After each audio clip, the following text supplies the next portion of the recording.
오성을 사랑하시는 여러분, 지난 한 주간도 평안하셨나요? 믿고 듣는 오사모의 오묘한 성경 공부 시간입니다. 지난 한 주간은 또 어떻게 보내셨나요? 요즘 많은 분들이 참 힘겨운 시간들을 보내고 계신 것 같은데요. 제가 여러분들 한 분 한 분을 만나 등을 두드려 드리고 싶은 마음이 간절합니다. 그러지 못하는 것이 참 안타까운데요. 아마도 하나님께서 여러분들 한 분 한 분을 찾아가셔서 여러분들의 등을 두들겨 주실 것입니다. 전 세계를 이렇게 힘들게 하는 코로나도, 또한 우리 각자의 삶에 코로나와 같은 고난들도 언젠가는 끝날 때가 있을 것입니다. 좀 힘드시더라도요, 하나님께서 우리를 얼마나 사랑하시고 또 언제나 우리와 함께 하신다는 사실을 기억하시고 힘을 내시기 바랍니다. 오늘도 말씀을 통해서 그러한 하나님의 사랑과 은혜를 다시 한번 발견하는 시간이 되기를 바랍니다. 자, 그럼 성막을 주제로 한 5성 7번째 여행 출발하겠습니다. 먼저 오늘 우리가 공부할 내용의 주제가 되는 오늘의 말씀을 함께 찾아 읽겠습니다. 출애굽기 15장 27절 말씀입니다.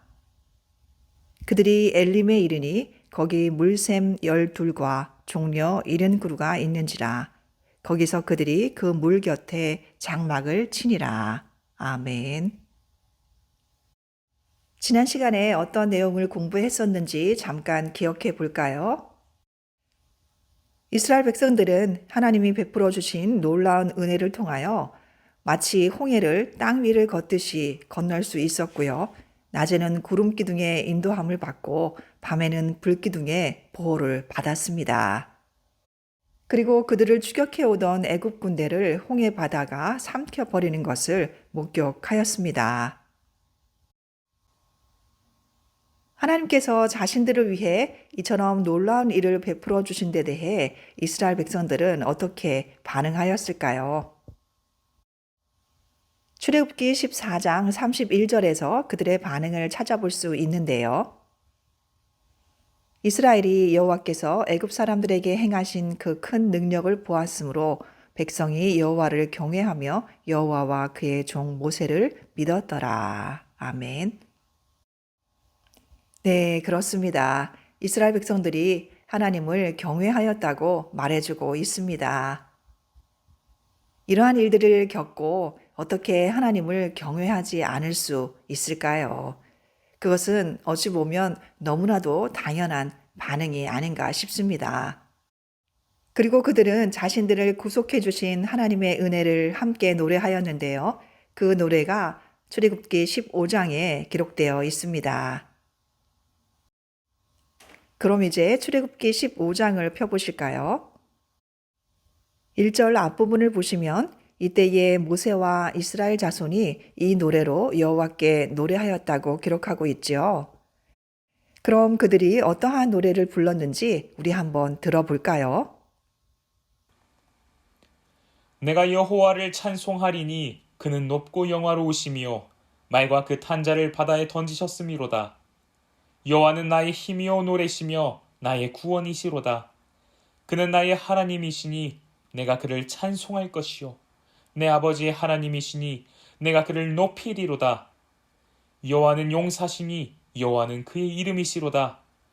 그가 바로의 병거와 그의 군대를 바다에 던지시니 최고의 지휘관들이 홍해에 잠겼고 깊은 물이 그들을 덮으니 그들이 돌처럼 깊음 속에 가라앉았도다. 여호와여, 주의 오른손이 권능으로 영광을 나타내시니이다. 여호와여, 주의 오른손이 원수를 부수시니이다. 주께서 주의 큰 위엄으로 주를 거스르는 자를 엎으시니이다. 주께서 진노를 발하시니 그 진노가 그들을 지푸라기같이 사르니이다. 주의 콧김에 물이 쌓이되 파도가 언덕같이 일어서고 큰 물이 바다 가운데 엉기니이다. 원수가 말하기를 내가 뒤쫓아 따라잡아 탈취물을 나누리라. 내가 그들로 말미암아 내 욕망을 채우리라. 내가 내 칼을 빼리니 내 손이 그들을 멸하리라 하였으나 주께서 바람을 일으키심에 바다가 그들을 덮으니 그들이 거센 물에 납같이 잠겼나이다. 여호와여, 신중에 주와 같은 자가 누구니이까? 주와 같이 거룩함으로 영광스러우며 찬송할 만한 위엄이 있으며 기한 일을 행하는 자가 누구니이까? 주께서 오른손을 드신즉 땅이 그들을 삼켰나이다. 주의 인자하심으로 주께서 구속하신 백성을 인도하시되 주의 힘으로 그들을 주의 거룩한 처소에 들어가게 하시나이다. 여러 나라가 듣고 떨며 블레셋 주민이 두려움에 잡히며 에돔 두령들이 놀라고 모압 영웅이 떨림에 잡히며 가나안 주민이 다 낙담하나이다. 놀람과 두려움이 그들에게 임함에 주의 팔이 크므로 그들이 돌같이 침묵하여 싸우니 여호와여, 주의 백성이 통과하기까지 곧 주께서 사신 백성이 통과하기까지였나이다. 주께서 백성을 인도하사 그들을 주의 기업의 산에 심으시리이다. 여호와여, 이는 주의 처소를 삼으시려고 예비하신 것이라. 주여, 이것이 주의 손으로 세우신 성소로소이다. 여호와께서 영원무궁하도록 다스리시도다. 네, 우리 교회에서 목소리 좋기로 유명하신 유초동부를 담당하시는 신인성 목사님의 목소리였습니다. 신 목사님께서 노래의 느낌을 아주 잘 살려서 읽어주셨네요. 제가 읽는 것보다는요, 남자분이 읽는 것이 본문의 느낌을 더 잘 살릴 수 있을 것 같아서 부탁을 드렸는데요. 너무 멋지게 읽어주셨습니다. 신 목사님, 고맙습니다. 흔히 모세의 노래로 알려져 있는 출애굽기 15장의 노래는요, 아마도 세계에서 가장 오래된 시가 아닐까 싶습니다. 하지만 그 이후에 쓰여진 그 어떤 시와 비교해도 결코 그 완성도가 뒤떨어지지 않는 멋진 시입니다. 아마도 모세의 성숙한 신앙에서 나온 시이기 때문이 아닐까 싶습니다. 모세와 이스라엘 백성들은 구속받은 기쁨을 노래하고 있고요. 이제 자신들은 더 이상 애굽의 노예가 아니라 하나님께 사로잡힌 자들임을 노래하고 있습니다. 이처럼 자신들이 구원받은 백성임을 확신하는 사람들만이 진정으로 하나님을 노래할 수 있는 것입니다. 자신의 구원에 대해 불확실성과 의심을 가진 사람은 두려움과 불신을 갖고 있기 때문에 결코 하나님께 즐거움으로 찬양할 수 없습니다. 오직 구원에 대한 확신을 가진 사람만이 하나님을 노래할 수 있는 것입니다. 그리고 모세와 이스라엘 백성들이 이 노래를 통해 진정으로 노래하기 원했던 내용은 자신들에게 그러한 구원을 베풀어 주신 하나님의 이름을 높이고자 한 것입니다. 오늘 공부를 하시는 동안 잠시 시간을 내어 이 구원의 노래를 여러분들의 목소리로 하나님께 들려드리시면 어떨까요? 그럼 이제 이스라엘 백성의 그 다음 여정에 함께 동행해 볼까요? 출애굽기 15장 22절부터 27절의 내용을 함께 읽겠습니다. 모세가 홍해에서 이스라엘을 인도하매 그들이 나와서 수루 광야로 들어가서 거기서 사흘 길을 걸었으나 물을 얻지 못하고 마라에 이르렀더니 그곳 물이 써서 마시지 못하겠으므로 그 이름을 마라라 하였더라. 백성이 모세에게 원망하여 이르되 우리가 무엇을 마실까 하매 모세가 여호와께 부르짖었더니 여호와께서 그에게 한 나무를 가리키시니 그가 물에 던지니 물이 달게 되었더라.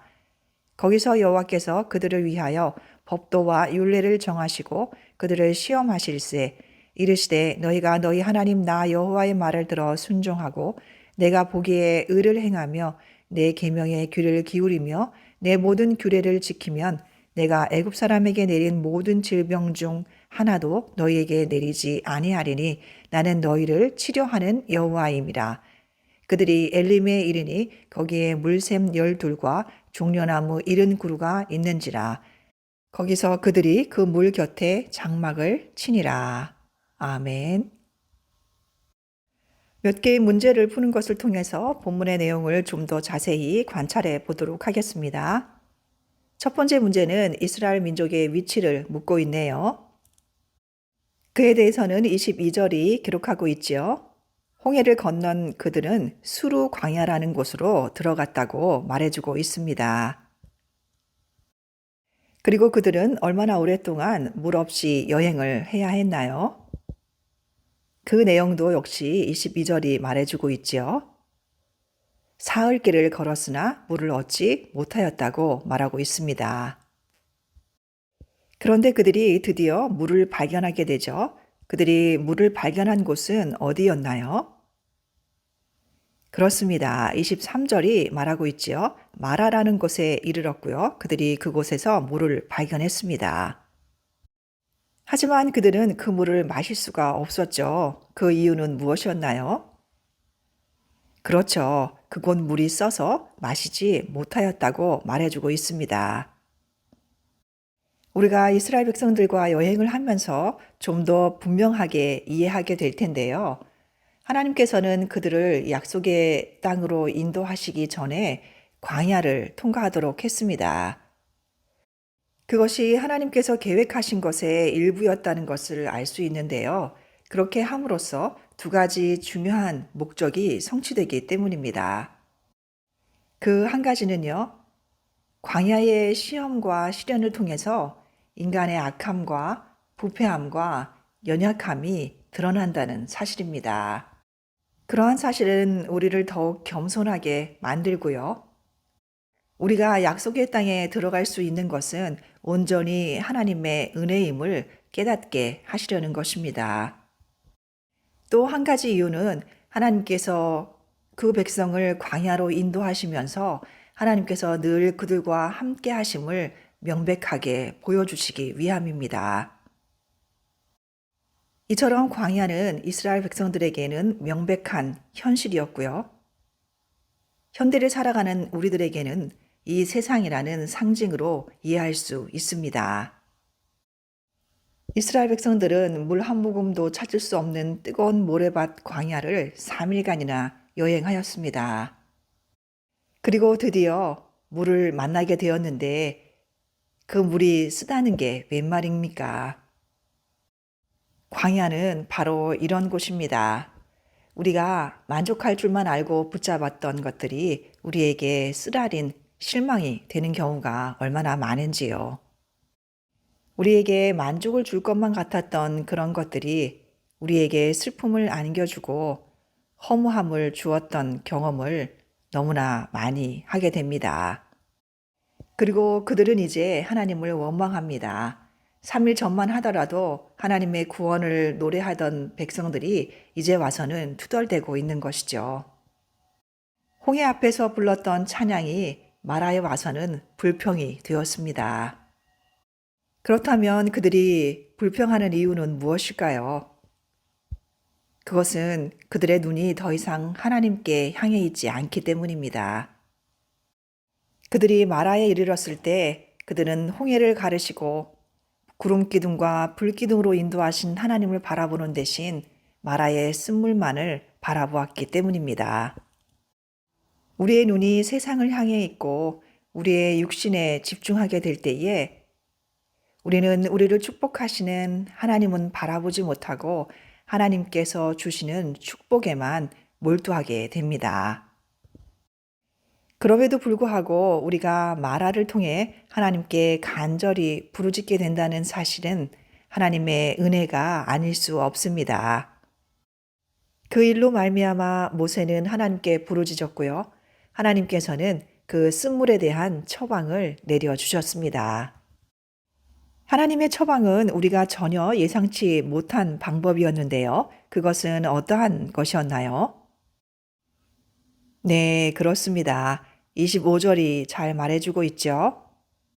하나님께서 지시하신 한 나무를 모세가 물에 던졌더니 그 물이 달게 되었다고 이야기하고 있습니다.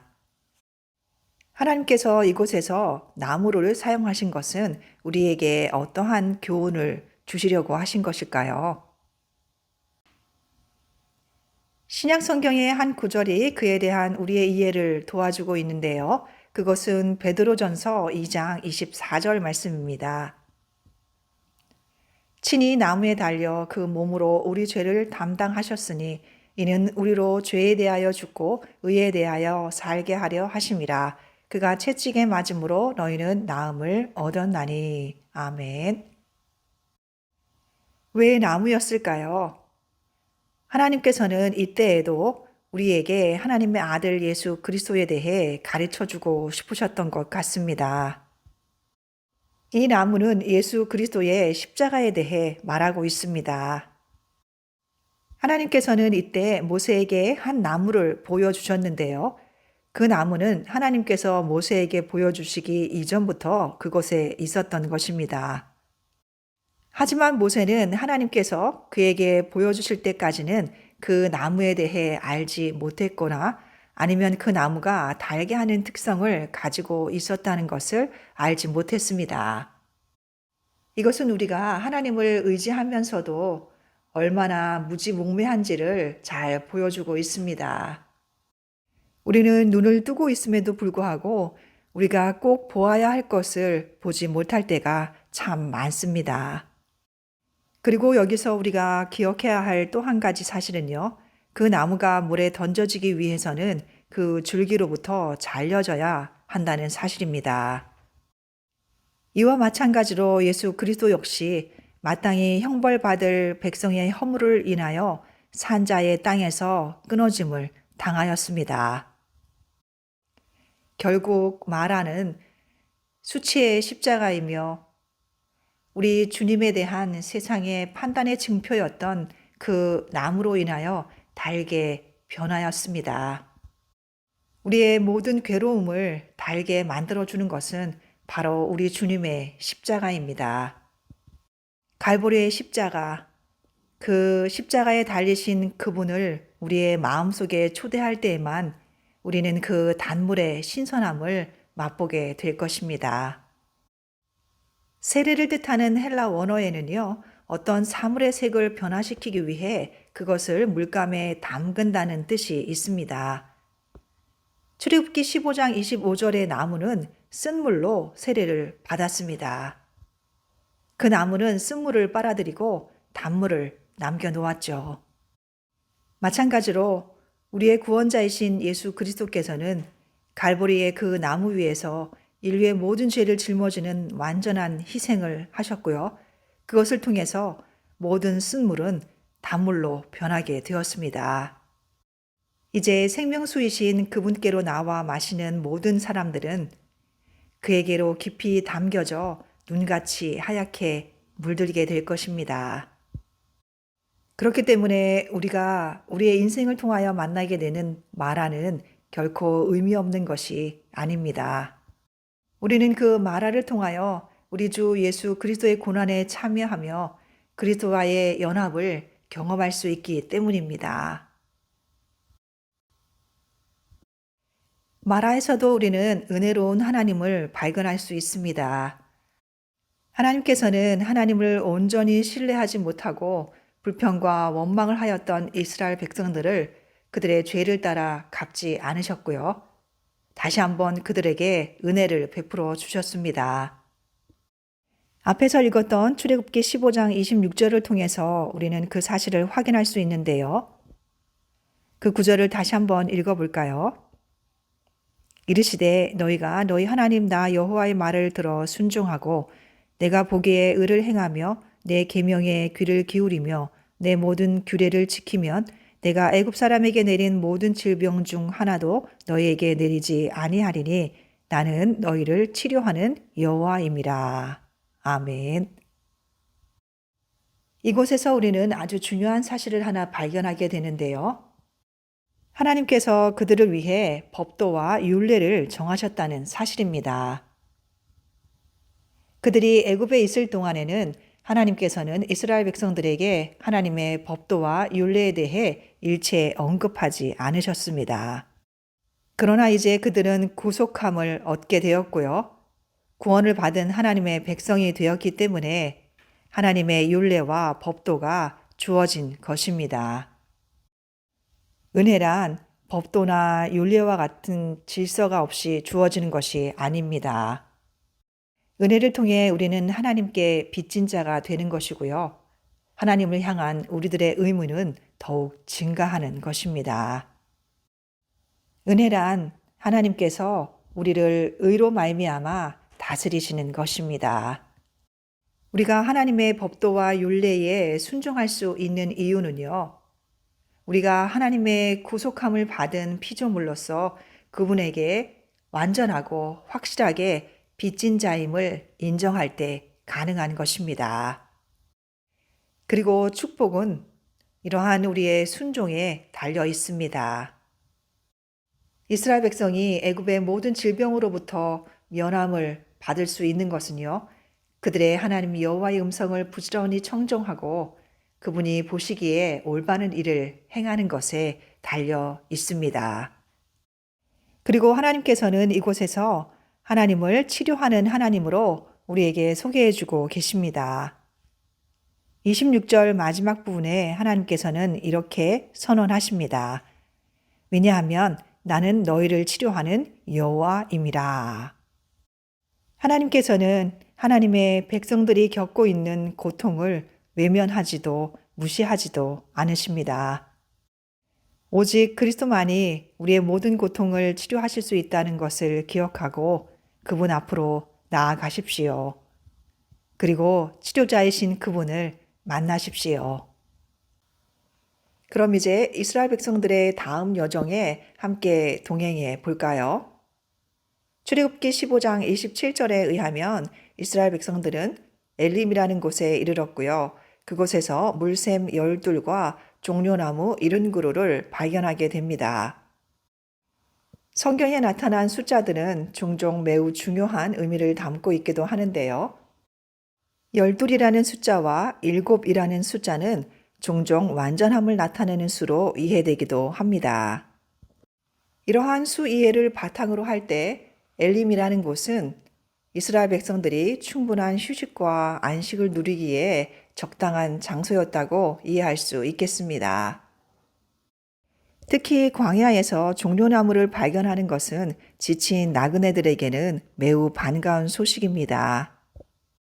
종려나무는 다른 나무들이 존재할 수 없는 광야에서 번창하는 나무이고요. 종려나무가 있는 지점에서는 항상 고마운 그늘과 생수의 샘을 발견할 수 있기 때문이죠. 그들이 마라를 떠나 엘림에 이른 것은 결코 우연의 일치가 아닙니다. 엘림은 바로 마라의 완성입니다. 우리는 그 순서를 통해서 그 내용을 확신할 수 있는데요. 먼저 마라의 쓴 물이 나뭇가지에 의해 단물로 변했고요.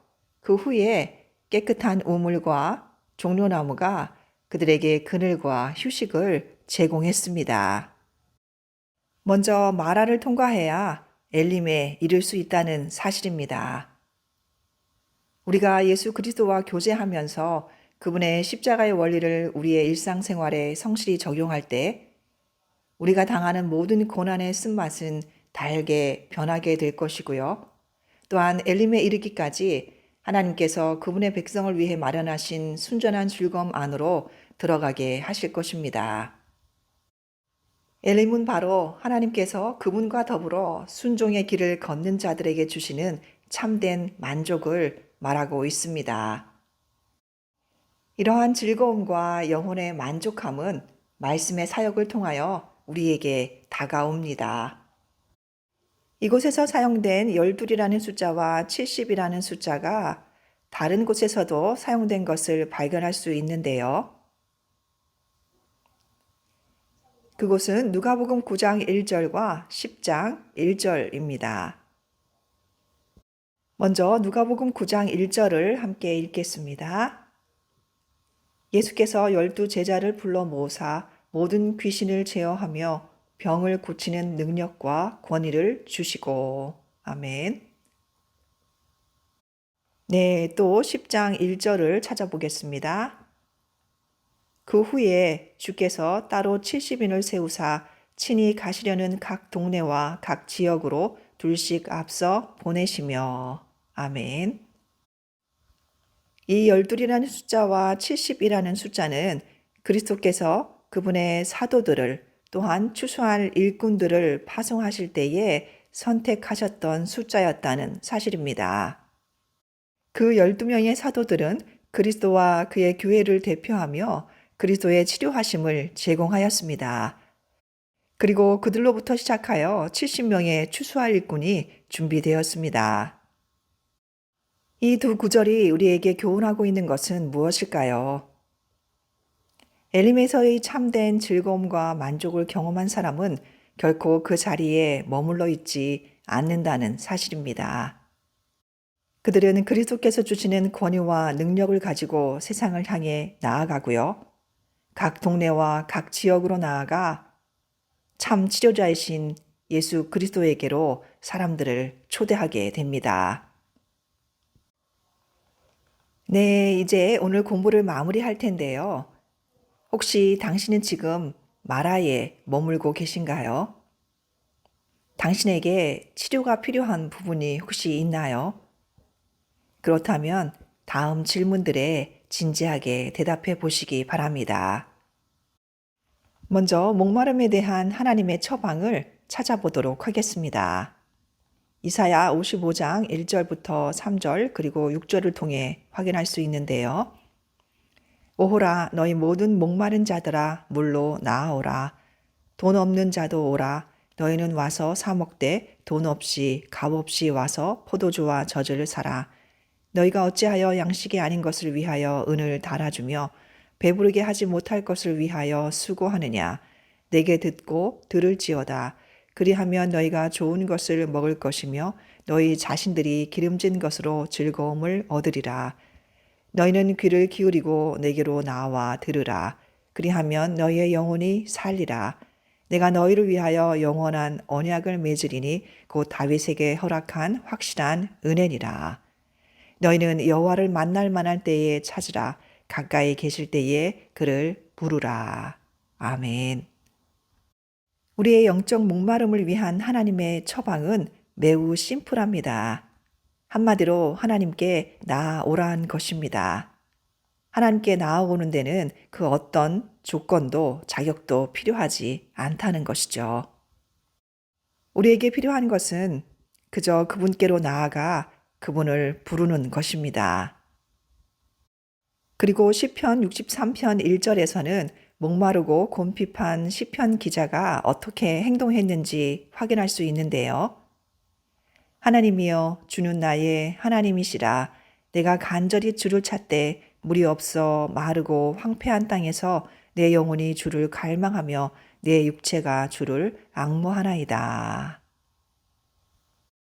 이 시편 기자는 하나님께서 내려주신 처방대로 행동하였음을 알 수 있습니다. 그는 물이 없어 마르고 황폐한 땅에 있었지만 간절히 주를 찾았습니다. 하나님께서 내려주신 처방전을 들고 그 처방전대로 행동한 이들에게 하나님께서는 어떻게 반응하실까요? 시편 147편 3절에서 말해주고 있죠. 상심한 자들을 고치시며 그들의 상처를 싸매시는도다. 하나님께서는 그들을 고치시고 그들의 상처를 싸매주신다고 말씀하십니다. 치료는 협력적인 작업입니다. 주님께서 우리 안에서 시작하신 선한 일을 끝마치시도록 허락하십시오. 마라의 다른 편에는 엘림이 기다리고 있습니다. 주께서 당신을 그곳으로 인도하실 수 있도록 그분 앞으로 나아가십시오. 기도하겠습니다. 친히 나무에 달려 우리의 모든 죄와 고통을 홀로 담당하신 예수님께 감사와 영광을 드립니다. 그 완전한 희생을 통하여 하나님께서는 우리의 모든 고통과 질병과 괴로움까지도 해결해 주셨건만 우리는 작은 마라를 만날 때마다 하나님을 원망하고 불평하였음을 고백합니다. 그럼에도 불구하고 우리를 벌하지 아니하시고 또다시 은혜를 베풀어 주신 하나님께 감사를 드립니다. 예수 그리스도의 고난을 기억하고 그 고난에 참여하며 그리스도와 동행하는 삶을 즐거워하는 저희들 되게 하여 주시옵소서. 그리하여 하나님께서 우리를 엘림에 이르게 하셨을 때에 참된 기쁨과 만족을 경험할 수 있도록 저희들을 붙잡아 주시옵소서. 예수님의 이름으로 기도드렸습니다. 아멘. 당신만의 마라를 경험했던 시간들이 혹시 있었나요? 그때 하나님께서는 당신의 쓴물을 어떻게 단물로 바꿔 주셨나요? 만약 지금이 그때라면 그 쓴물을 단물로 바꾸어 주시도록 하나님을 초대하십시오.